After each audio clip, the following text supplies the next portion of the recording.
বন্ধুরা, আজ দেখাবো আমার লাউ ক্ষেত, টমেটো ক্ষেত, ভুট্টা ক্ষেত। একই জমিতে আমি লাউ গাছ লাগিয়েছি। তো দেখেন, খুব সুন্দর লাউ গাছ হয়েছে। ভুট্টা গাছ আমি ভুট্টার চারা কিনে লাগিয়েছিলাম। তো দেখেন, আমার ভুট্টা গাছে ফুল এসেছে। আমার কিন্তু খুবই ভালো লাগছে দেখতে, কারণ আমি এই প্রথম ভুট্টার চারা কিনে লাগিয়েছি। তো ভুট্টা গাছে ফুল এসেছে এবং ভুট্টাও হবে। তো দেখেন, ভুট্টা হলে অবশ্যই ভিডিও করে আমি আপনাদের দেখাবো।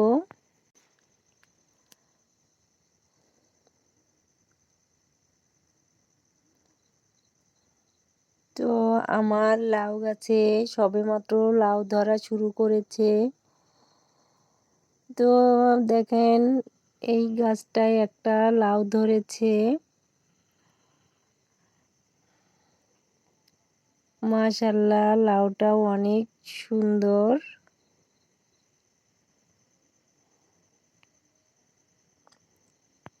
এবার দেখাবো টমেটো গাছ। তো টমেটো গাছে অনেক টমেটো ধরেছে। তো নিজের হাতের সবজি আসলে খাওয়ার চেয়ে দেখতে ভালো লাগে। আমার তো খুবই ভালো লাগে। দেখেন, অনেকটা টমেটো হয়েছে।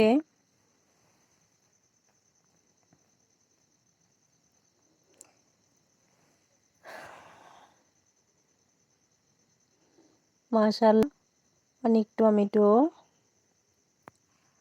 তো বন্ধুরা, আমার একার হাতে সব কিছুই করতে হয়। তো দেখা যায় পরিচর্যা করলে এর চাইতে আরও বেশি ফলন হতো। তো আমি পেরে উঠি না। আমি একা রান্না বাড়া, তারপরে এই ক্ষেতের কাজ করা, তো সামলিয়ে নিতে পারি না অনেকটা। তাই তো দিনের বেলা আমার ভিডিও দেখা হয় না কারো। আমি সন্ধ্যার পরই বেশিরভাগ ভিডিও দেখি, সবার ভিডিও লাইক করি, কমেন্ট করি। তো বন্ধুরা, আপনারা যারা আমার পাশে আছেন তাদেরকে অসংখ্য ধন্যবাদ। এভাবেই ভালোবাসা দিয়ে আমার পাশে থাকবেন। আমিও আমার সবটুকু ভালোবাসা দিয়ে আপনাদের পাশে থাকবো, আছি।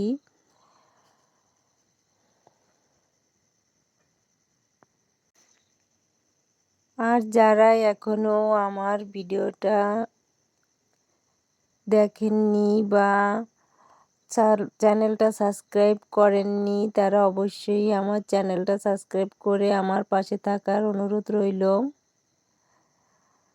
তো বন্ধুরা, পাশে ধান ক্ষেত, খুবই দেখতে ভালো লাগছে।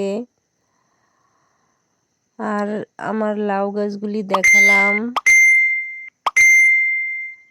আর একটা লাউ হয়েছে দেখেন। যদি আপনাদের ভালো লাগে অবশ্যই লাইক করে দিবেন। আল্লাহ হাফেজ।